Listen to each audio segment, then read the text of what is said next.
Bien, el día de hoy, lunes, vamos a comenzar con la actividad práctica.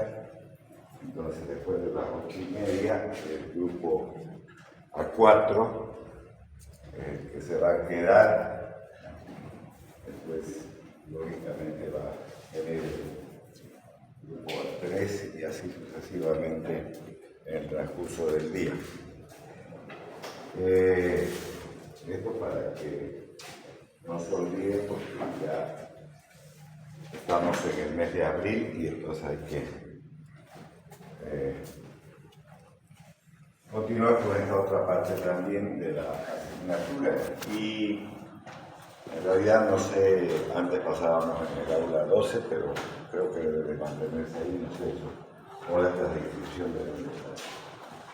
Bien, en lo que se refiere a la clase estábamos hablando de los mecanismos de transporte, pero esos mecanismos de transporte que son similares o iguales a lo que ocupa el organismo humano para absorber los diferentes elementos que son necesarios para la vida, es decir, a través de los alimentos, lo mismo también tiene que ocurrir, ¿no es cierto?, por los fármacos, porque ambas cosas, alimentos y fármacos, son sustancias químicas, entonces podrán ingresar ya sea por la vía inhalatoria, la vía digestiva, la vía, digamos, parenteral también. Y hay algunos parámetros importantes para que ese transporte se lleve a cabo. Entonces, dentro de eso, para ir mencionando lo que ya hemos hablado, tenemos un número 1, ¿no es verdad? El gradiente de concentración. El gradiente de concentración. ¿No? Número 2, es importante el tamaño de la partícula. ¿No?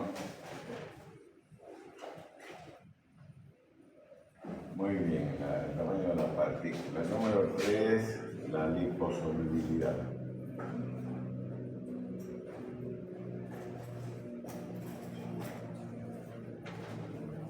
Número 4, el pH. Número 5, el pK del fármaco. Entonces, ahí tenemos ya algunas cosas que rescatar de lo que ya hemos empezado a hablar, porque no es que las sustancias se absorban porque les da la gana, sino porque lógicamente hay ciertas características que las hacen más factibles de poder ser transportadas a través de las membranas naturales, que son las membranas celulares. Y en esta diapositiva, como ustedes pueden ver, el grado de ionización está representado lógicamente por el pH. No solamente esa ionización, vuelvo a repetir, depende del medio, y hemos señalado algunos pH diferentes en el organismo, por ejemplo, 6.8 en la boca, 1.3 en el estómago, 6.8 en el intestino, 7.35 en la sangre venosa, 7.4 en el plasma, 5.5 en la orina, hasta 8, etcétera, etcétera. Entonces, ese es el pH medio. Y está dado por la constante de disociación del fármaco, es decir, la capacidad de liberar o atrapar hidrogeniones. Pero aquí viene un pero importante. Es menester tener en cuenta de que la porción no ionizada, o sea, la que no se une a los protones, es la única que pasa con facilidad, porque la unida a los protones, la forma ionizada, no puede hacerlo. Entonces aquí dice, pero cuando la sustancia está en solución, cuando estamos hablando de solución, estamos hablando de este pH, o sea, la saliva, el ácido clorhídrico del estómago, el plasma sanguíneo, etcétera, etcétera. Entonces, en solución, de acuerdo con esa ecuación de Henderson-Hensel-Bach, que nos habla justamente del potencial de hidrogeniones, que es el pH de dos compuestos, ¿no es cierto? Ya sean estos ácidos o bases débiles, que son las drogas o fármacos. Entonces se usa esa ecuación. Entonces, por ejemplo, una membrana lipídica, que es obviamente la membrana celular, separa dos soluciones, una con pH 7 y otra con pH 1. Aquí tenemos neutro y aquí tenemos ácido, que contiene un ácido débil, entonces con una constante de disociación de 4, vamos a suponer esa sustancia. Cuando se alcanza el equilibrio entre ambos lados de la membrana, como solamente pasa la porción no ionizada, fíjense ahí dice clarito, no ionizada, porque la ionizada no pasa, la ionizada es la que tiene el hidrogenión incorporado a su molécula, en cambio la no ionizada no, libera el hidrogenión y entonces está la molécula sola, la concentración de la misma será igual en las dos fases. En cambio, no será lo mismo con la porción ionizada, que no puede pasar, aquí dice clarito, que no puede pasar, por lo que las concentraciones serán diferentes a ambos lados de la membrana, dependiendo del pH. Cuando uno se pone a razonar qué importancia tiene esto, sí tiene demasiada importancia. Existen dos grandes cuadros clínicos y nosotros nos estamos formando no para saber lo normal solamente, sino también para resolver las diferentes patologías. Y esos dos grandes cuadros, existe una acidosis y una alcalosis metabólica que producen algunas enfermedades. Caso, por ejemplo, de la diabetes, pero también enfermedades respiratorias generan acidosis o alcalosis respiratoria. Entonces, en esos casos, cuando ya se ha desequilibrado el medio interno, es decir, no hay una adecuada homeostasis, entonces el médico tiene que reponer ese estado normal con diferentes medicamentos y su conducta va a variar porque se ha modificado obviamente el pH y la conducta del químico, el producto químico que es el fármaco, va a cambiar. Entonces no se esperen que en todos los casos las cosas van a funcionar así. Por eso es que no sirve, aunque si sirviese no habría por qué crear carreras de medicina. Agarramos un teléfono, aprendemos un poco de inglés y les preguntamos a los médicos qué sería bueno para resolver este tipo de problemas. Pero como no es eso así, entonces por eso es que existen carreras de medicina para que el médico de manera presencial, no, la verdad, pueda resolver esos problemas, porque lo está viendo, lo está viviendo y necesita esto o esto para su paciente. No se puede hacer eso por teléfono, no hay tratamientos por teléfono. Siempre es necesaria la presencia del médico para resolver ese problema. Y esto es de esta manera. Por ejemplo, la relación de una base débil como la aminopidina, que tiene un pK, una constante de disociación de 5,0, a un pH de 7,4, que sería la sangre arterial entre la porción no ionizada y la porción ionizada, es de 1, y si contamos aquí 0 entero, décima, centésima, milésima, una milésima, mientras que el pH en 1,4, que vendría a ser el estómago, si ustedes ven, la relación será 1 en 1000. Pueden ver esa diferencia y entonces lo que tenemos aquí es el jugo gástrico 1,3, 1,4. La porción no ionizada es la que va a atravesar, ¿no es verdad? Y como pueden ver, esto va a haber un equilibrio de las porciones no ionizadas, que son las que pueden pasar. Entonces, aquí hay uno y aquí hay uno. Sin embargo, vuelvo a repetir, la porción ionizada, que es la que no pasa, va a haber una diferencia entre ambas partes por la culpa de este pH y del pK del fármaco. Entonces la porción ionizada, que es la que no atraviesa, volvemos a leer, aquí hay 0 entero, décima, centésima, milésima, una milésima. Y en cambio aquí va a ser la relación 1:1000.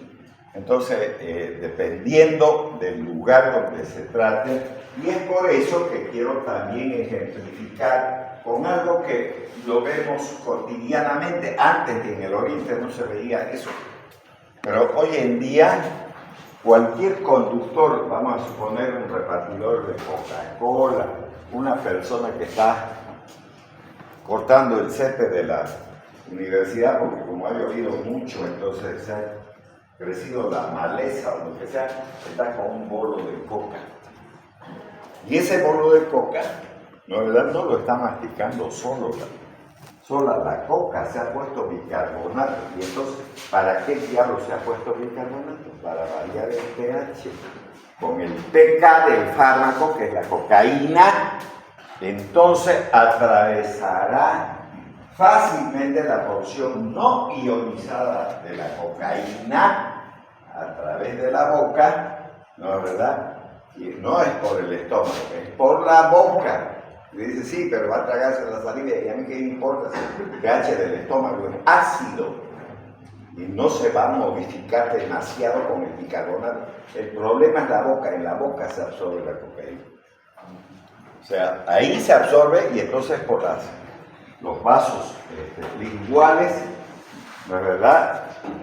Y a través de las venas maxilares va a llegar a la yugular, y de la yugular va a llegar a la cava superior, y de la cava superior se va a repartir por todos lados. Entonces lo que está absorbiendo es cocaína, no otra cosa, cocaína. Ese que está marcando, aunque digan que la coca no es cocaína, es porque la gente se pone bicarbonato para hacer eso. Porque si no se pone, no se absorbe la cocaína, no es cocaína, si quieren desde ese punto de vista. Entonces eso es lo que hace la gente, y es eso lo que quiero que entiendan. Que no solo tengo que aprenderme el medicamento, sino la conducta de él con respecto a la situación clínica en la que se encuentra ese paciente. Eso. Y también habrá que decir otra cosa. Yo puedo tener un paciente con acidosis metabólica, entonces no ocurre poner un suero con bicarbonato de sodio dentro del suero y le voy a pasar ese suero con bicarbonato de sodio porque está en una acidosis y lo quiero llevar al punto normal. De hecho, el hecho de aplicar ese medicamento ya está cambiando el pH de la sangre, y al cambiar el pH de la sangre está cambiando la conducta del fármaco.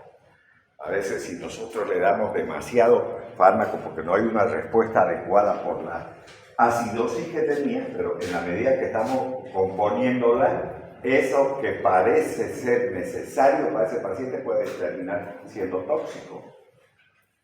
Entonces, eso es lo que hay que tener presente con respecto al transporte de los fármacos. Entonces, difusión facilitada. No todos los fármacos pueden atravesar las membranas celulares por difusión simple. Lo hacen, obviamente, por difusión simple, dependiendo del grado de concentración. A mayor concentración va a pasar esa membrana a un lugar de menor concentración.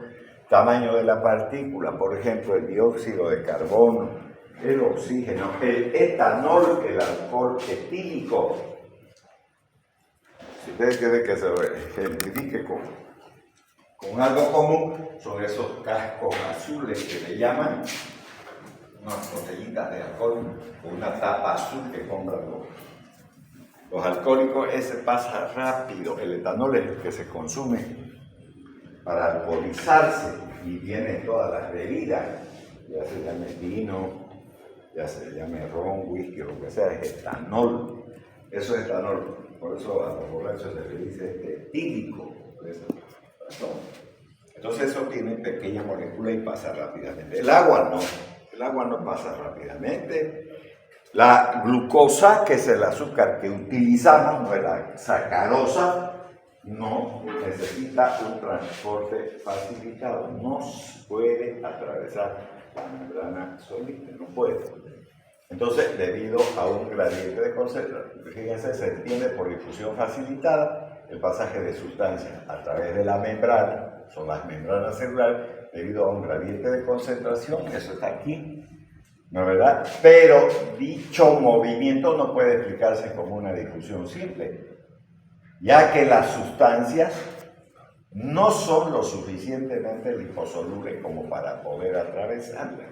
Entonces, dentro de eso están los monosacáridos, sobre todo la glucosa, que es el que más absorbemos. Recuerden que 3 monosacáridos solo absorbe el ser humano, solo 3, ¿no? Ustedes tienen ahí el azúcar de la leche, que es la lactosa, el azúcar de fruta, que es la fructosa, y obviamente la glucosa. Esos son monosacáridos. Entonces, esos son de sabor dulzón. Lo que más, obviamente, utiliza el ser humano, ¿no es verdad?, es, lógicamente, la glucosa. Entonces, voy a mostrarles eso, pero no tengo en la siguiente diapositiva. Solo tengo esta imagen, pero se lo voy a mostrar el movimiento, que es importante que lo mire, porque de esa manera podemos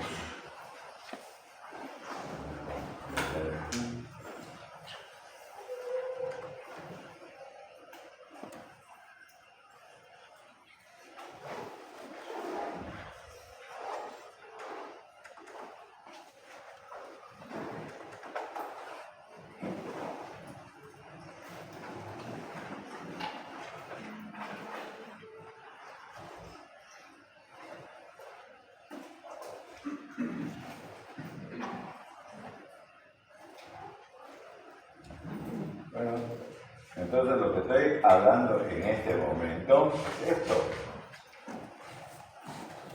Entonces pueden ver. Vamos a ver cuando termine eso. Ahora sí. Esto de aquí es la glucosa, ahí está glucosa, y aquí está el ion potasio. Miren lo que hace la glucosa, no puede pasar. Tienen que usar ese transporte facilitado para hacer este ion potasio y listo, cada cual por su lugar, por su receptor, por su, digamos, canal que le corresponde, hace eso. Eso tienen que tener en cuenta. Si alguien consume sacarosa, no es que se va a absorber porque le da la gana, no es así, no lo es. Entonces tiene un lugar por donde va a atravesar, vuelvo a repetir, no es tan sencillo. Y obviamente hay fármacos que tienen pues esos compuestos, que entonces van a usar esa difusión facilitada. Ahí dice difusión facilitada, ustedes pueden ver lo mismo que estamos observando en las diapositivas de farmacología. Voy a volver a poner de nuevo la diapositiva en la que está. Entonces, ya está. Entonces, esa glucosa que ustedes han visto, que estaba de color rojo en esa diapositiva, entonces ustedes tienen, aquí vamos a suponer que esa sea la glucosa, entonces utiliza este elemento que la vuelve liposoluble, ¿no?, que es un receptor obviamente, y va a permitir el pasaje, y aquí dice igual glucosa, si no, no hay posibilidad que se transporte eso.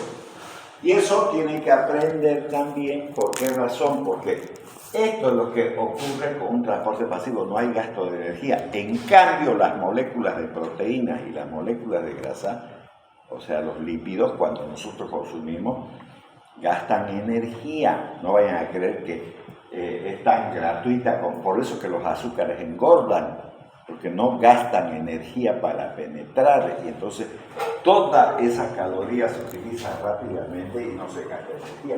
En cambio, los otros sí, para absorberse gastan energía.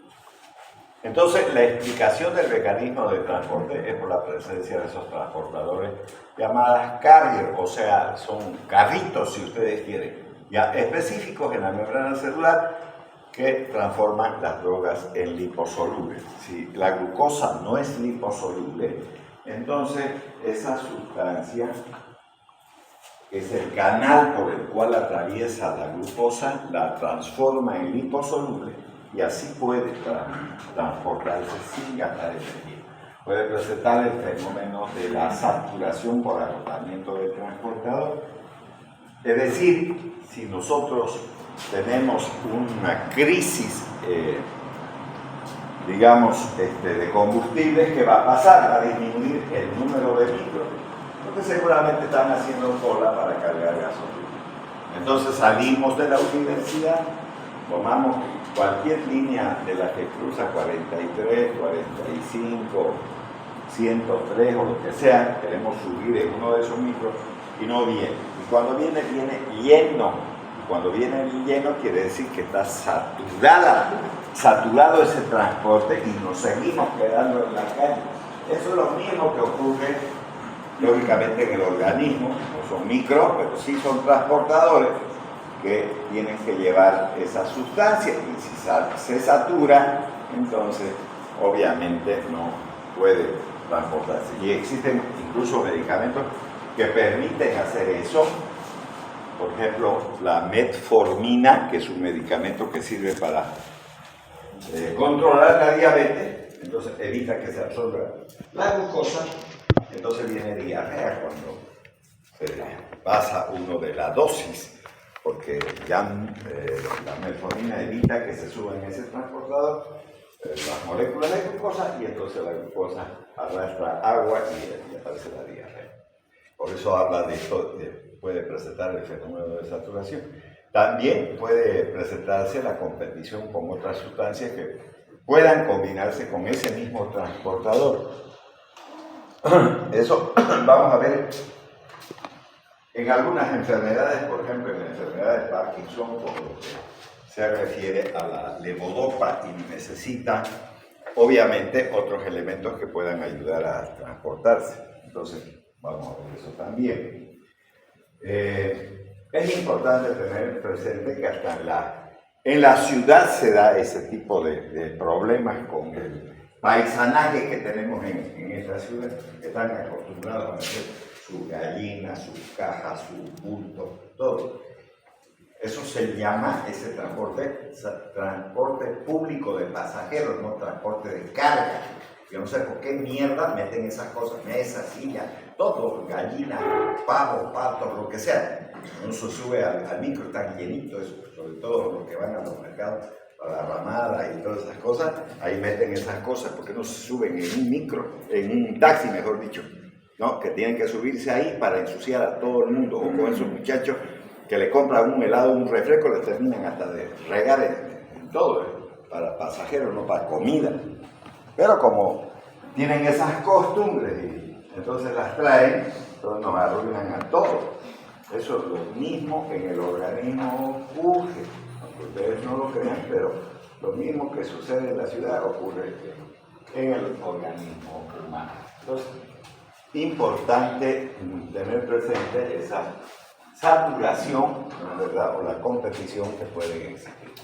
Entonces, de nuevo, el transportador son proteínas que experimentan un cambio conformacional, es decir, cambian su forma. Esta modificación provoca entonces que la velocidad del transporte sea menor que el canal iónico. Aquí volvemos a tener eso. Esta proteína de color verde es la que la va a volver liposoluble a esta sustancia de forma triangular roja para que pueda atravesar, que ese sería el caso de la glucosa, que es un elemento muy importante que nosotros utilizamos de energético para que nuestro organismo cumpla adecuadamente sus funciones. Eso es lo que vamos a tener ahí.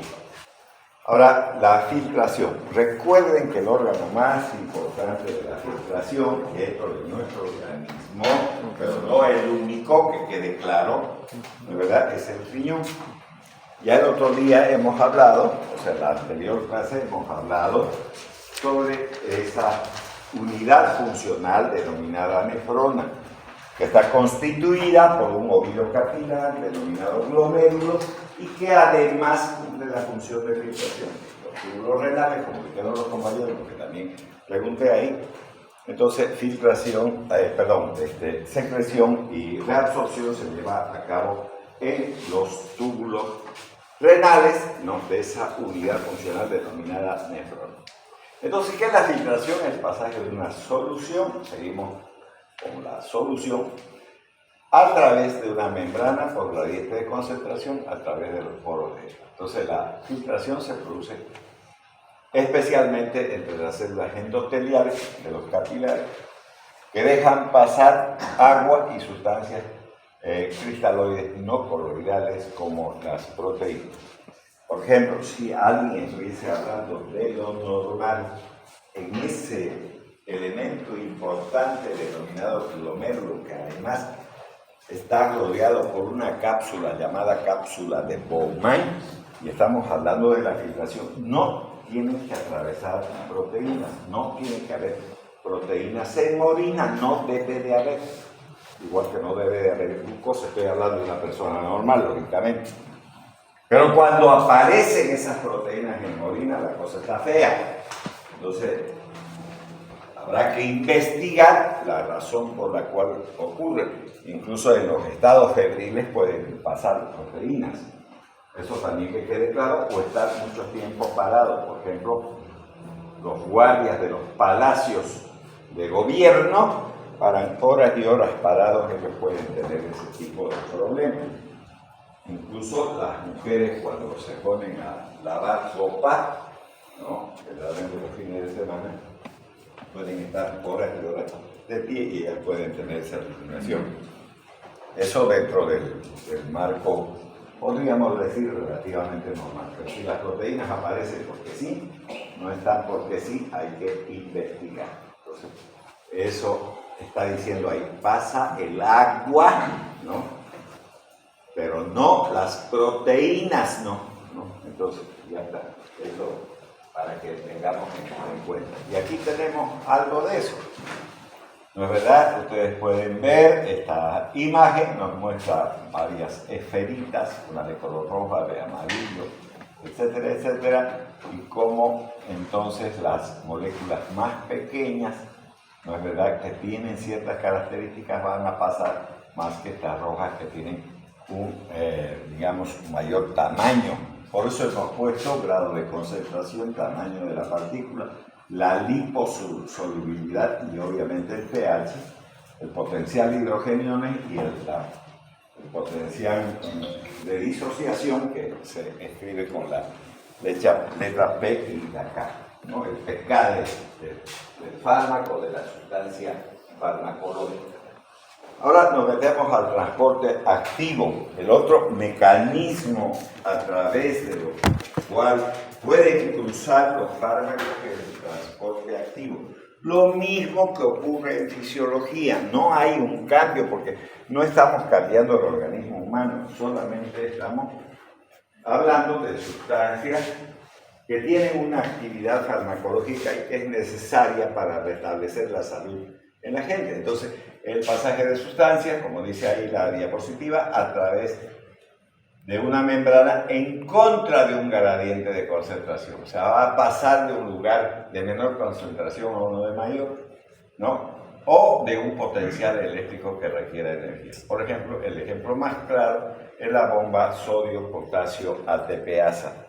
Esa la vamos a estudiar ampliamente, porque el mecanismo de acción de los digitálicos, ¿no?, fármacos que tienen mucho que ver con la insuficiencia cardíaca, entonces podría ser un gran ejemplo, ¿no es verdad?, esa bomba sodio-potasio ATPasa que hay en varios lugares del organismo. Pero también hay otra bomba en el estómago donde actúan los antiácidos que se llama bomba hidrógeno potasio ATPasa, no sodio, sino hidrógeno potasio ATPasa. Eso lo vamos a estudiar en el estómago cuando hablemos de úlcera gastrodenal, sobre todo en los inhibidores de la bomba de protones, como por ejemplo el omeprazol. Entonces aquí tenemos ese caso y vamos a decir lo siguiente: este transporte activo está generando energía y esa energía que es sacada del adenosín trifosfato se va a desprender un poco. ¿Para qué? Para generar este transporte que de este lugar de menor concentración, porque aquí solo veo una esfera, esa esfera ya llegó aquí, va a penetrar a un lugar de mayor concentración. Entonces eso se llama bomba, ¿no es verdad? Si se trata de esos dos elementos, el sodio y el potasio, entonces se llamará bomba sodio-potasio ATPase. Vuelvo a repetir, un ejemplo muy importante de esa bomba la vamos a tener a nivel de la musculatura cardíaca en el corazón. Dentro de esos mecanismos de absorción con gasto de energía, también va a estar la pinocitosis. Entonces, esta forma de transporte va a generarse una invaginación de la membrana celular, ¿no es verdad? Y va a englobar sustancias. O puede meterlas o puede sacarlas, también depende de la necesidad del organismo. Por ejemplo, si yo diría que esta es una membrana celular, entonces se invagina, aquí va a entrar la sustancia, enseguida vamos a ver con un ejemplo también en el dibujo, ¿no? Y entonces esta membrana se cierra y entonces penetra la sustancia. Pero ese tipo de pinocitosis recibe también el nombre de endocitosis porque está produciéndose para que se meta esa sustancia, pero puede haber exocitosis, es decir, para sacar cosas del organismo que no le sirven. Entonces, ese es el rodamiento de sustancias a través de la membrana celular para formar pequeñas vesículas, que es todo lo que estoy dibujando ahí en el interior de la célula. Este proceso ejerce un papel importante, sobre todo en el transporte de macromoléculas. Por ejemplo, si la gente quiere generar mayor masa muscular, lo que hace es simplemente ir al gimnasio. Y entonces los gimnasios les recomiendan que consuman aminoácidos, obviamente que cuestan bastante caros, digamos, pero con consumir carne y todo ese tipo de cosas ya tenemos eso, ¿no? Entonces, ese proceso que estoy hablando, ¿no?, requiere un gasto de energía para poderlo realizar. Y aquí tenemos eso, ¿no?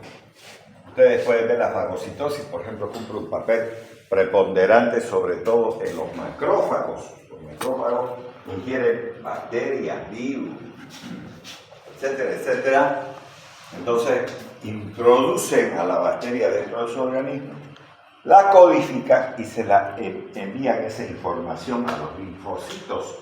Y entonces esos linfocitos que carecen de memoria, entonces incorporan, saben de quién se trata y luego se forman los clones de linfocitos para generar los dos tipos de inmunidad, tanto la inmunidad humoral como la inmunidad celular. Aquí tenemos la pinocitosis, ustedes ven estos rombitos azules, ahí se pone la invaginación, lo que he hecho exactamente es lo mismo, ¿no es verdad? Y luego se suelta y forma una vesícula, entonces esto se llena de lisosomas y se destruye. La endocitosis mediada por receptores también participan muchos receptores de la captación de diferentes sustancias que pueden ser útiles para el funcionamiento adecuado de la célula, en este caso de esos fármacos. Ahora, factores que rigen la velocidad y el grado de difusión de los fármacos. Esto nos interesa mucho porque va a depender del medicamento. Vuelvo a repetir, hay muchos colegas que terminan siendo cirujanos y viven apurándolos a los anestesiólogos para que rápidamente se anestesie una persona. El anestesiólogo no tiene nada que ver con eso, es el medicamento, ¿Qué va a hacer? ¿Se va a convertir en medicamento el anestesiólogo? Si ve que esos fármacos son los adecuados, entonces tienen un tiempo para poder actuar. No es que yo me tome la tableta, me la ponga debajo de la lengua inmediatamente actúe, no depende de lo que se trate, no. Entonces, eso es lo que tenemos que entender. El medicamento tiene su momento y obviamente el organismo de cada ser humano va a determinar si puede o no absorberse. Entonces, mediante difusión simple se absorben electrolitos, por ejemplo. Entonces, ahí podemos poner ejemplos como sodio, potasio, cloro, ya, ¿no? Electrolitos débiles.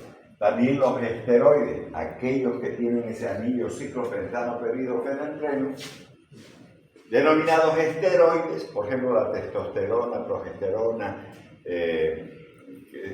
estrógenos y demás. Los glucósidos cardiotónicos, los cuales deben de disolverse en la fase acuosa. Está en contacto con la membrana, por lo que la velocidad de absorción depende de la solubilidad de la droga. Volvemos a hablar de eso. El grado de concentración tiene que ver el tamaño de la partícula, la solubilidad, entonces la liposolubilidad, no la hidrosolubilidad. Entonces, y obviamente, si son ácidos o bases débiles, tienen que ver el pH del medio y el pH del fármaco, o sea, la constante de disposición. Vuelvo a repetir, estos elementos que he puesto aquí son fundamentales para poder determinar la velocidad y el grado de absorción de un fármaco. Y vamos a ver que hay fármacos que no se absorben también. Entonces, debe ser liposoluble. Ahí tenemos eso, ¿no? Ya que a mayor liposolubilidad, mayor la velocidad de absorción. Entonces, el grado de ionización es importante para los ácidos y bases débiles, ya que solo se absorbe la forma, ya lo he pintado en rojo, no ionizada. La ionizada no atraviesa. Y no estoy hablando de acción, estoy hablando de transporte, que se entienda bien lo que estoy diciendo. Aquí no estamos hablando de que va a actuar de esa forma no ionizada, no, en ningún momento he dicho eso. Estoy hablando solo de transporte, que va a transportar la no ionizada, porque la ionizada más bien es la que tiene mejor acción. Pero en el organismo, como es solamente atrapar hidrogeniones o desprenderse de ello, entonces eso va a ocurrir una vez que ha pasado la no ionizada, se puede volver a ionizar dentro de la célula o del torrente circulatorio, líquidos cefalorraquídeos, sinoviales, lo que sea. Siempre que sea liposoluble, lo que depende también del pH del medio y del pK del fármaco, siempre va a depender entonces grado de concentración, tamaño de la partícula, liposoluble, pH y constante de disociación tiene que ver con la velocidad de acción del medicamento, si no, no. Ahora, absorción por las vías mediatas o indirectas, por la mucosa bucal. Yo quiero saber qué medicamentos de manera general, no estamos hablando de manera específica, poniéndomelos en la boca, podrían absorberse. Solo poniéndome en la boca, listo, que obviamente que van a ser los ácidos los que mejor se absorban, porque ya he dicho que la boca tiene un pH ácido, 6.8 tiene. Entonces, mejor se van a absorber los elementos ácidos que los alcalinos. Entonces, fármacos muy liposolubles, como por ejemplo la trinitrina o la nitroglicerina. Ustedes han visto que incluso hay un canal de televisión que se llama TNT. Ese TNT quiere decir dinitrotolueno, eso quiere decir. Esa es la base estructural de la dinamita. Y la dinamita, digamos esa masa amarilla de la dinamita, genera vasodilatación. Y entonces si alguien tiene angina cardíaca, es decir, tiene arteriosclerosis en sus vasos coronarios, entonces tengo que darle un medicamento que se llama trinitrina, dinitrato de isosorbide, etcétera, etcétera. Le pongo debajo de la lengua y entonces se va a absorber. También existen formas de presentación de otros vasodilatadores que no necesariamente son nitritos. Por ejemplo, el sildenafil, conocido con el nombre de Viagra, y que puede venir con otros nombres comerciales. Por ejemplo, hay uno que se llama Pasuma, que se puede poner debajo de la lengua, el sildenafil igual se absorbe porque sigue siendo un vasodilatador, aunque es mucho más específico para los cuerpos cavernosos, tanto del pene o del clítoris, pero se puede poner ahí. Después, algunos esteroides como la metiltestosterona, que es un andrógeno, el estradiol, que es un estrógeno, la episterona, que es un gestágeno, mantiene la gestación, y la desoxicortona, que es en realidad es un glucocorticoide que actúa como antiinflamatorio. Eso se pueden poner debajo de la lengua. No estoy hablando que traigan. Entonces el pH le sirve a todos esos medicamentos. Obviamente que hay un listado más largo, pero no vamos a estar todita la mañana hablando solo de eso. Entonces vamos a hablar obviamente en los capítulos que correspondan a los diferentes fármacos para poder, digamos, un poco tener en cuenta eso. Entonces ahí está. Ustedes ven aquí, está la lengua y está el medicamento, así se debe de explicar, porque el que tiene que explicar eso, ¿quién? El médico. Usted va a comprar todo esto y se lo va a poner debajo de la lengua. No es el farmacéutico el que tiene que explicar. Y entonces, obviamente, que tienen que conocer todos ustedes, no solamente el medicamento, sino cómo se lo va a aplicar. Y entonces, para eso, ya he dicho, hoy, el día de hoy, esta semana, comienza la actividad, digamos, de la actividad práctica, pero la siguiente, la de la semana que viene, ustedes van a hacer, se llama forma farmacéutica. ¿Y para qué vamos a aprender eso? Para saber cómo vienen los medicamentos para poderlos utilizar de manera adecuada, porque eso tiene que estar obligatoriamente en la receta. No hay más quien indique más que el médico, tiene que hacerlo. Yo no puedo decir que este medicamento que se aplica debajo de la lengua, vamos a suponer que sea dinitrato de isosorbide para dilatar los vasos arteriales, yo le voy a decir que se lo trague. Si le digo eso, estoy haciendo mal. El médico está haciendo una pésima indicación. Es para poner debajo de la lengua, eso. Ya está. Si alguien me pregunta, digamos hasta por a ver qué digo, ¿no es verdad? Porque hay gente que siempre tiene la tendencia de estar molestando, ¿no? ¿Qué dije? Que los elementos ácidos se absorben mejor en la boca, porque la boca es ácida. Entonces alguien puede decir, ¿la aspirina se absorbe debajo de la lengua? La respuesta es sí, porque es ácido. Y entonces es un medio ácido. Ahora, ¿quién la aguanta la aspirina debajo de la lengua? Ya no sé. Es una asquerosidad. Entonces mejor tragarla. Les recomiendo que la traguen, no que la pongan ahí, porque cuando caiga va a caer el estómago, y el estómago, ¿qué mierda de pH tiene? Ácido, va a estar mejor todavía ahí, ¿no es verdad? Entonces, bueno, ¿ya? Pero si quieren saber, sí, pero no lo hagan, porque es feísima. Si quieren hacerlo, prueben ustedes, con ustedes, pero no le hagan esas pruebas, digamos, a los pacientes. Ahora que venga esa presentación en la farmacia, ya es problema de la industria farmacéutica, no mía. Pero si ustedes me preguntan si se puede absorber la aspirina, sí, se puede absorber, porque es ácida. No hay problema, está en un medio ácido y entonces la forma no ionizada va a permitir la absorción. Ahora, que haya esa presentación en la farmacia, eso no es mi problema, es el problema de la industria farmacéutica. Vuelvo a repetir, no mía. Ya está, eso es. Entonces, eso que quede claro también. La mucosa bucal puede absorber ácidos y bases muy débiles, como los alcaloides, por ejemplo, la nicotina, la cocaína, mientras que la morfina y la atropina, que son alcaloides, no pueden absorberse en la boca. La nicotina, por ejemplo, no sé si será eso en todos los países, en la Argentina fuman mucho. Y entonces en las calles de las ciudades existen kioscos donde venden revistas, libros y todo ese tipo de cosas, pero venden tabaco. ¿Y por qué estoy hablando de tabaco? Por la nicotina, pero hay tabaco para masticar igual que la coca. Hay de sabor chocolate, de menta, de frutilla, de lo que ustedes quieran. Se ponen ahí un bolo y mastican nicotina, tabaco. ¿no? Pero les voy a decir, la nicotina tiene muy fuerte acción cancerígena y genera cánceres de boca. El que quiera hacerlo, hágalo y se puede mandar a pedir. Les vuelvo a repetir, y de verdad que tienen un rico sabor, porque yo lo he probado, por eso les estoy diciendo. Yo sé fehacientemente eso.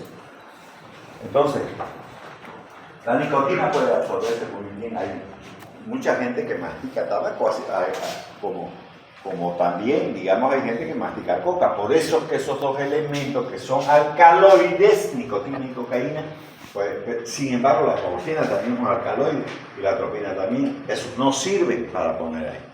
No se van a absorber.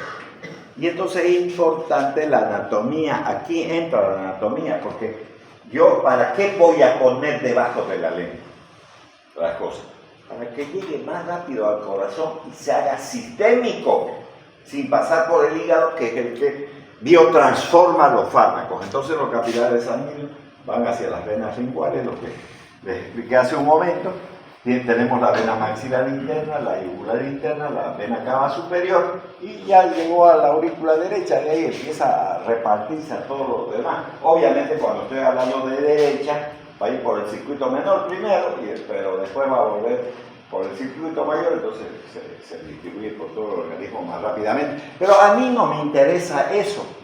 Lo que más me interesa es que si yo tengo problemas con los vasos coronarios de una persona, mejor en la vía sublingual, porque está rapidito, va a llegar ahí, listo, ya está.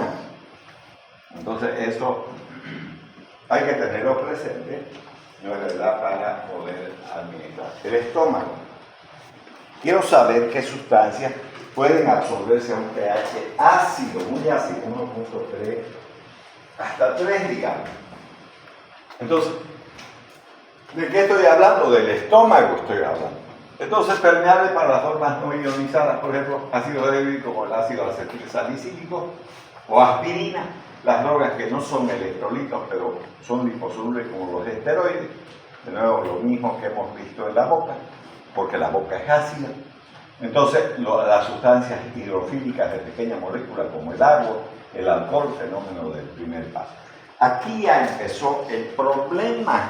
Cuando vean este término, fenómeno del primer paso, entonces voy a volver a explicar a grandes rasgos, porque no me voy a meter en detalles, ustedes tienen menos años de haber estudiado la anatomía. El sistema portal, ¿no?, es constituido por obviamente vasos sanguíneos venosos, ¿no es verdad? Pero a lo que quiero llegar a resaltar es que esa vena portal penetra a través del hígado, ¿no? Por eso el ovulillo hepático, que se mira en el microscopio, ¿no es verdad? Entonces tiene esos componentes. Está el sistema porta, está los conductos biliares y las arterias, en ese lobulillo llamado lobulillo de Rapaport, así se denomina. Muy bien, entonces, si estamos en el estómago, hay una vena que se llama vena coronaria estomática, hay otra que se llama vena mesentérica superior. Esas que acabo de mencionar, porque son las más cercanas, no es esa sola, entonces forman el sistema porta. Entonces, cuando las sustancias se absorben a través del estómago, entonces estoy hablando de esa coronaria estomática, de esa estoy hablando, de esa vena, y esa contribuye a la formación del sistema porta. Entonces se va a meter al hígado y se va a biotransformar. Ya no es lo mismo que la boca. En la boca no caía ningún hígado, caía a la aurícula derecha, que es otra cosa diferente. Entonces, si usted quiere las cosas rápidas, busque un medicamento que pueda absorberse por vía sublingual y no por vía estomacal, porque va a perder su tiempo.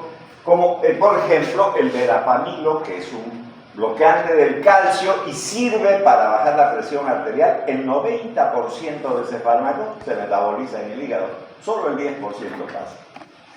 Entonces, ¿qué quiere decir? Se va a biotransformar en un elemento que es inactivo, ese 90%, y solo el 10% va a llegar a tener una acción farmacológica. Si depende de usted, pues usted es el médico. Y si usted es el médico, debe de saber bien qué fármaco va a utilizar para tener una mayor rapidez. Entonces, aquí, por ejemplo, tenemos, esto es del omeprazol. Aquí tenemos el estómago, aquí tenemos los inhibidores de la bomba de protones, ¿no es verdad? Y entonces, con el omeprazol podemos bloquear esta bomba y entonces se va a inactivar. Esta es la bomba hidrógeno, potasio, ATPasa, no sodio, potasio, ATPasa. Este es hidrógeno, potasio, ATPasa, porque estos hidrógenos que ustedes están viendo aquí se van a unir con el cloro para formar el ácido clorhídrico. Esto, para que ustedes sepan también cuando avancemos, farmacología gastrointestinal y que puede ser de mucho interés. Sin embargo, el intestino delgado es el que más absorbe tanto los alimentos, eso han visto seguramente en fisiología, así como los fármacos. El intestino delgado es el lugar donde más se absorben los medicamentos. Entonces, podemos encontrar por difusión simple, sin gasto de energía, por transporte activo, por ejemplo, lo hace el ion sodio, la galactosa, la glucosa, ciertos aminoácidos como la timina y el uracilo, por difusión facilitada, es decir, transporte, ¿no? La fructosa, y obviamente hemos hablado de la glucosa también, ¿no es verdad? Ya las drogas liposolubles que pasan por difusión simple están también los esteroides, los ácidos y bases débiles. ¿Por qué? Porque el pH del intestino delgado es 6.8. De hecho, que está pasando ese contenido del estómago al intestino, pero por la liberación del bicarbonato de sodio por medio del páncreas, se vuelve un poco más alcalino, aunque sigue siendo ácido de 6.8. En su porción no ionizada, vuelvo a repetir, no ionizada es la que atraviesa, y también obviamente lo hacen los alcaloides, y dependiendo también de que si el fármaco es un ácido o una base débil.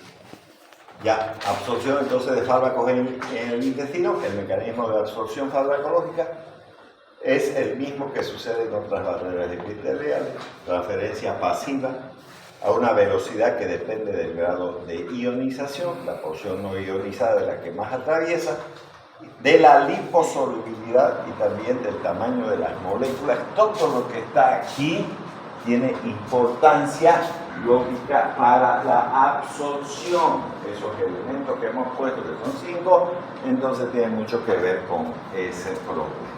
Bueno, muy bien. Continuamos entonces. Ya, en cambio, no se absorbe bien la sangre de los alcaloides debido a que se encuentran más ionizadas. Ya les vuelvo a repetir, no confundamos acción del fármaco con absorción, son dos cosas diferentes. Por ejemplo, esa puerta absorbe estudiantes aquí, pero yo no estoy hablando de manera específica si ese estudiante está viniendo aquí con la predisposición de escucharme. Pueden no escucharme, estar bostezando, haciendo otra cosa, mirando sus celulares o lo que sea. Yo no tengo es decir, ninguna voluntad de estar mirando qué es lo que están haciendo. Pero hay otra gente que sí tiene la voluntad y lo mismo, son los padres. Usted los introduce y entonces va a depender, ¿no?, de estas características para que pueda, digamos, absorberse.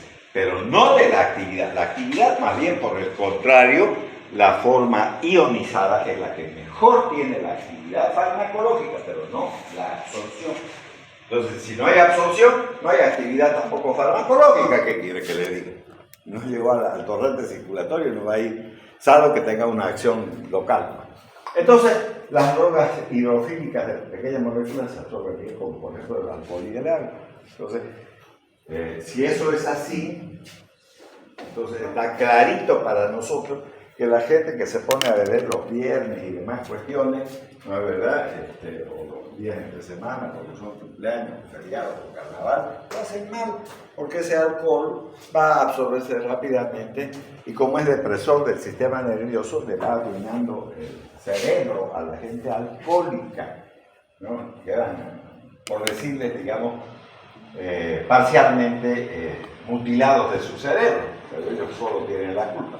Bueno, los electrolitos como el sodio se absorben por transporte activo. No es tan sencillo el pasaje, vuelvo a repetir, ni del agua ni del es obvio que...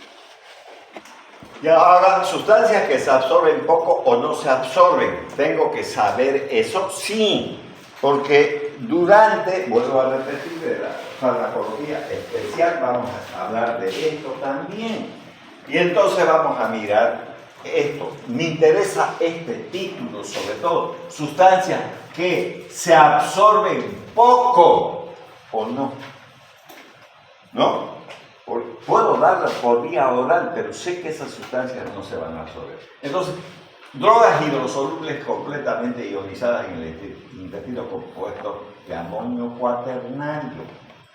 Bueno, ocurre que hay un grupo de fármacos que se denominan bloqueantes neuromusculares, así se denominan, ¿ya? Bloqueantes neuromusculares. Dentro de eso, que el alcaloide que primero se descubrió es la tubocuranina. Entonces, son bloqueantes neuromusculares. Estos bloqueantes neuromusculares, la tubocuranina,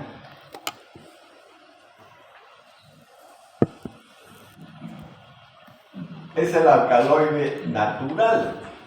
O sea, se extrae de una planta que se llama Chondrodendron tomentosum, así. Entonces había un pirata que dependía del reinado de Inglaterra, de Isabel I, no de Isabel II, que es la que recientemente se ha muerto, ¿no es verdad? Entonces esa reina Isabel I, que gobernaba en aquellos tiempos, tenía un amigo pirata de apellido Raleigh, y ese viajó al río Orinoco, que es un río amazónico, afluente del Amazonas, en la América, que además divide Colombia de Venezuela. Entonces este pirata observó que los aborígenes de esa región amazónica tenían una cerbatana, ponían su flecha y untaban con una sustancia de color negro en la punta de la flecha y soplaban, eso se llaman cerbatanas. Entonces, a través de las cerbatanas, cazaban pues monos, loros, digamos, le daban la flecha y caían, pero los animales estaban vivos, solo se paralizaban, nada más, porque al paralizarse no podían agarrarse de la rama y se caían y se comían.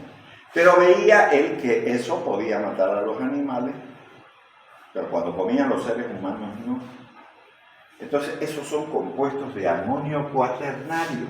Si usted se lo da por la boca, no le va a pasar nada, nada, porque no se absorbe en el intestino. Pero sí si se lo pone en vena, sí sirve. Entonces, relaja la musculatura y usted puede enterrarlo en vivo a esa persona. Ella no va a poder llorar, no va a poder hablar, ¿no? Pero sí su cerebro va a funcionar bien. ¿Por qué? Porque no llega al sistema nervioso, ni se absorbe en el intestino, ni atraviesa la barrera hematoencefálica. Entonces el pensamiento está, lo que no puede hacer es llorar, porque esta glándula lacrimal que hay aquí, está en un hueso, un guis que se llama, eso deben de saberlo por anatomía, y está cubierto por un músculo llamado músculo de Horner, que las mujeres, muchas mujeres saben manejarlo bien, y todos los actores de cine también saben manejarlo bien, porque es músculo esquelético, entonces berrean hasta de nada, ¿no? Pueden llorar, digamos, y listo, ¿qué les importa? Y eso también tiene su razón. ¿Por qué lo entrenan? Porque cuando una mujer, voy a volver a repetir, mujer, no porque las mujeres se quejan mucho de los hombres, una mujer tiene un hijo hombre, entonces si el hombre se cae, ¿no? Le va a decir, no llore carajo, usted es hombre, mierda. ¿No es? La misma madre lo está entrenando así. En cambio, si llora una niña, venga, mi hijita, descargue su... ¿no? Entonces ellas inducen a que lloren, ¿no? Es que, entonces van entrenándose así con el tiempo, entonces ya está, ya la sale lo que sea. Ya, eso es lo que ocurre en la vida normal, ¿no es verdad? Ya, entonces, ver llorar a una mujer no es tan espectacular, ver llorar a un hombre tampoco no es raro, es importante que lo haga, pero generalmente no tiene dónde llorar, digamos. La otra, por lo menos, un hombre tiene, digamos. Bueno, los aminoglucósidos son antibióticos que tampoco se absorben por vía oral, pero hay por vía oral, que quede claro. Hay para administrar por vía oral, pero su actividad solo es en la luz del intestino.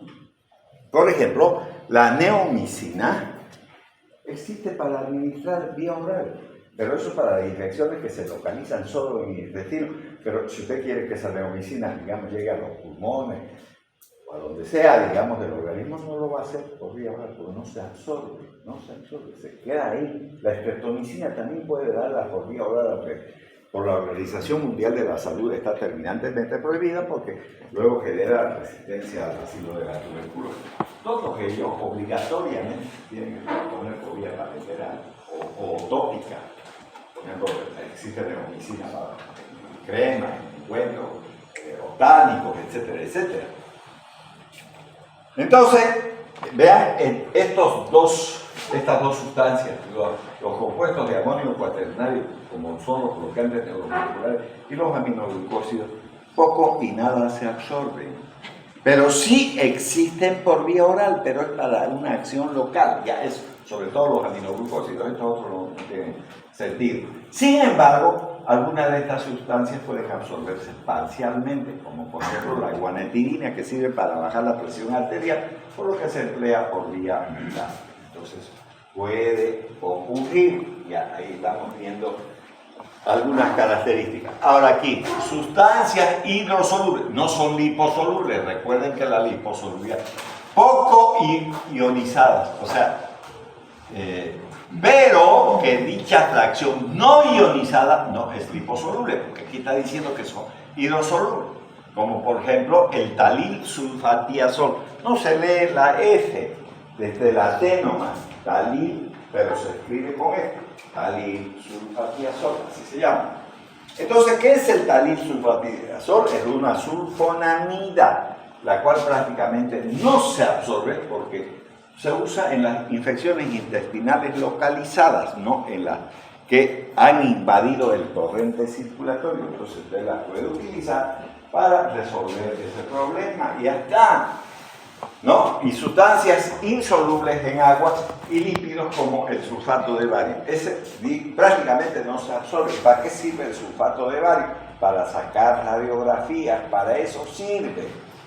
¿No? El sulfato de bario sirve para sacar radiografías. Entonces, si yo quiero sacar radiografías de esófago, estómago, intestino delgado, intestino grueso, en todas sus porciones, colon ascendente, transverso, descendente, sigmoideo, etcétera, etcétera, entonces le puedo dar sulfato de bario para qué quiero que se absorba, si lo que quiero son las radiografías del intestino. Eso. Ya, drogas insolubles en pH intestinal, a pesar de su coeficiente de partición favorable para una buena absorción. El dicumarol, que es una droga anticoagulante, no se va a absorber. Otros factores que se deben de tener en cuenta son los movimientos propulsivos del intestino. Es decir, si alguien tiene un excesivo movimiento del intestino, excesivo, no estoy diciendo un poquito acelerado, pero digamos si es mucho, entonces le va a dar diarrea. Y si le da diarrea no se absorbe nada. Por ejemplo, el Vibrio cólera, que es una bacteria intestinal, ¿no, verdad?, de localización intestinal que causa el cólera, entonces produce pues una diarrea tan grande que se llenan baldes de heces fecales. Entonces hay que ponerle suero, si no se va a deshidratar el paciente. Si ahí le da un medicamento no se va a absorber porque es demasiado el peristaltismo, pero si es ligeramente, digamos, adecuado, entonces va a favorecer más bien la absorción. Bueno, algunas drogas pueden ser digeridas por enzimas digestivas, impidiendo también su absorción. Ya les dije que la insulina es una hormona producida por las células beta pancreáticas y que tiene dos cadenas constituidas por aminoácidos, o sea, dos cadenas proteicas, la alfa y la beta, y que al ingerirla, las enzimas digestivas van a destruirla. Lo mismo ocurre con el colágeno. Colágeno, si usted gelatina de pastas con colágeno, a mí que me importa eso. El organismo, usted se lo come, se destruye ese colágeno, ¿no es verdad? Se vuelven aminoácidos y los aminoácidos ya no son colágeno. Si alguien quiere, por analogía o por comparación, vamos a suponer que hagamos una cadenita de puras bolitas, si rompemos el hilo que las está uniendo para formar una cadena, entonces van a derramarse las bolitas y las bolitas no son cadenas, son bolitas, nada más. Entonces, imagínense, los aminoácidos se destruyen sus enlaces y dejan de ser. Los aminoácidos están. ¿Quién forma en el organismo el colágeno? Los fibroblastos. Pero si los fibroblastos están viejos y muriendo con el vejete del dueño del cuerpo, ¿no? Igual no va a formar colágeno. Así le metan colágeno por donde sea, no va a funcionar, ¿no? Igual que la insulina. La insulina, ¿no?, es formada por las células beta del páncreas y por eso obligatoriamente tienen que ponerse inyectables. No hay forma de tomarla. La pueden tomar, pero no va a funcionar porque no. Se va a romper esa cadena alfa y beta, se van a quedar los aminoácidos ahí y ya no es insulina, son aminoácidos sueltos, no es una cadena. Entonces te damos desde ese punto de vista que las enzimas digestivas no siempre juegan un papel muy importante en nuestro organismo, sino a veces nos juegan en contra, pero así está estructurado nuestro organismo. Bueno, muy bien. Entonces, también tenemos que saber si hay sustancias que se absorben por el colon. Recuerden que acabo de decir que el intestino grueso, llamado colon, tiene varias porciones, no es que sea una tripa y listo, igual que el intestino delgado, no es el duodeno. Hay uno ilion también que forma parte constitutiva de esa estructura anatómica. Entonces el colon también empieza con el ciego tiene, digamos, como una dependencia del apéndice, luego va el colon ascendente, el transverso, el descendente, el sigmoideo y el recto y el ano pertenecen también a ese sector. Entonces no me interesa el colon ni ascendente ni transverso, porque ¿para qué sirve el colon en realidad? Lo único que absorbe en gran cantidad es agua. Cuando llega el contenido intestinal al colon, entonces se va absorbiendo el agua y entonces se van secando las heces. Eso es lo que ocurre porque el colon cumple una función muy importante de absorción de agua. Sin embargo, el recto, que pertenece a eso, entonces tiene unas venas que son la hemorroidal inferior, media y superior. Y entonces hay unos medicamentos que vienen en supositorios que se aplica a nivel del recto y entonces por esa razón se van a absorber en ese nivel, no en otro. Pues no vamos a estar pinchando también las paredes intestinales para nada más llegar, digamos, si se quiere, al colon. Entonces eso, ¿no? El principal lugar de absorción lo constituye el recto, donde no se produce el fenómeno del primer paso, porque esas hemorroidales no pasan por el hígado. Las hemorroidales desembocan en la vena cava inferior, y la vena cava inferior directamente llega a la aurícula derecha del corazón, y no, se acabó la cosa, no pasa por el hígado, no forma parte del sistema porta. Por eso que es mucho más rápida la absorción, por ejemplo, de la aspirina que se pueda aplicar, por ejemplo, por vía rectal en supositorio. Protospirina se llama, ¿no? El supositorio del nombre comercial, protospirina, le ponen, digamos, por el recto, entonces va a bajar rápidamente la temperatura, pero el gran problema es que tiene muchas oscilaciones. A veces se sube demasiado y otra vez se baja y entonces ya está. Es mal que hace frío porque esa cosa ya no funciona. Bueno, ya. Entonces, debido a los fármacos que pasan las venas hemorroidales inferiores y medias, yo no sé para qué ponen tantas cuotas ni cambian esto. Esas pisadas que no lo dan ni siquiera arreglan los aires durante la vacación. Debería de hacerlo, ¿no? Pienso que debería de ser así. Bueno, pero está en buenas manos de la Ya. Entonces, un poquito para recordar lo del colon, aquí tienen el ascendente, el transverso, el descendente, el sigmoide y el recto. Entonces, por esta vía rectal, nosotros podemos aplicar diferentes fármacos que lo conocemos con el nombre de supositorios. Entonces, esos supositorios, ¿no? Entonces, que contienen medicamentos, ya. Absorción por la mucosa nasal. También hay sustancias que se pueden absorber por la mucosa nasal. Recuerden que la cocaína es una de esas. Hasta en las películas nosotros vemos que ponen ahí su polvo de cocaína y empiezan a hacerse sus toques y demás cuestiones. Entonces es fácil de aprender porque lógicamente eso está hasta en las películas. Entre las drogas que se absorben tenemos el polvo de cocaína. Pero obviamente los pulmones son los lugares de mejor absorción de fármacos, sobre todo para pacientes que tienen problemas de tipo respiratorio, por ejemplo los asmáticos. Por esta vía se administran los anestésicos generales. Por ejemplo, podemos comenzar con el primero que se creó, que fue el éter, después el alotano, el florano, sevoflorano, etcétera, etcétera. Vamos a tener esos anestésicos generales inhalatorios, porque también hay generales intravenosos. El agua, cuando alguien se hace vaporizaciones, por ejemplo, los saunas a vapor se puede absorber bastante bien el agua, el oxígeno, el dióxido de carbono y las sustancias que vienen en dispersión fina como los aerosoles. Que quede claro que existen aerosoles para aplicar en la piel como también por vía inhalatoria. No todos los aerosoles son para inhalar.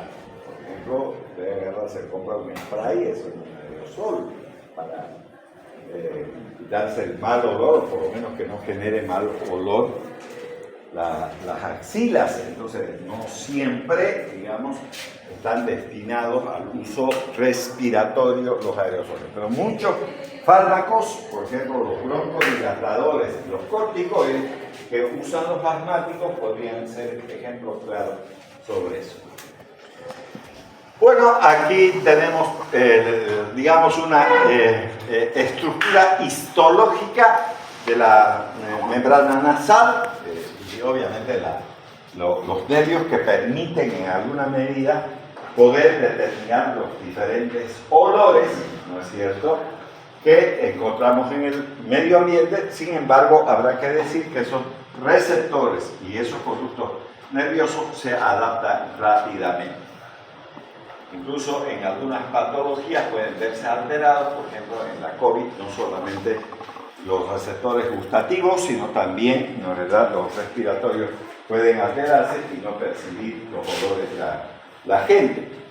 Bueno, entonces ahí tenemos la aplicación de un aerosol que puede ser utilizado, ya vuelvo a repetir, por enfermos que tengan problemas de tipo respiratorio, y dentro de eso está lógicamente el asma bronquial. Bueno, absorción por la mucosa geniturinaria. También es importante tener en cuenta esto, sobre todo en el sexo femenino, porque fíjense, dice genitourinaria. Entonces, la vagina puede ser asiento por exceso de aseo, por hongo, la Candida albicans, puede ocurrir eso, o por infecciones, incluso, por qué no decirlo, hasta venéreas. Entonces, a través de los óvulos vaginales o supositorios vaginales, como quieran verlo, ¿no es verdad?, que tienen una acción local, se puede resolver el problema. Pero no estamos hablando ahí de absorción. Sin embargo, los esteroides en óvulos sí se absorben. Entonces, ahí vamos a hacer, la vagina absorbe fácilmente las drogas liposolubles como los esteroides, además moléculas hidrosolubles como el agua. La absorción conjuntival sigue siendo también una absorción local, ¿no?, entre las drogas que son absorbidas por esta vía está la atopina, la eserina, y absorción por la piel, ¿no?, se absorben bien entonces las drogas liposolubles como las hormonas esteroideas. Bien. Entonces aquí tenemos administración por vía vaginal. Concepto es la aplicación de un medicamento por conducto vaginal, utilizar las características de la mucosa vaginal para la aplicación y absorción del medicamento, Los tratamientos locales tienden a conservar la flora bacteriana habitual y el pH del moco vaginal. Entonces ahí tenemos también, en realidad, una imagen con respecto a esto para la aplicación local, si se quiere, por la vía genitourinaria. Y obviamente también habrá que tener en cuenta que se puede hacer eso mismo a nivel ocular y demás. Absorción por las vías inmediatas o directas. Aquí ya vamos a hablar del uso de agujas, pero vamos a quedar en esta diapositiva porque con el grupo A4 hoy inicio la actividad práctica y entonces tenemos que trasladarnos a otro lugar y tengo que ir a dejar además mi lista, por favor, me la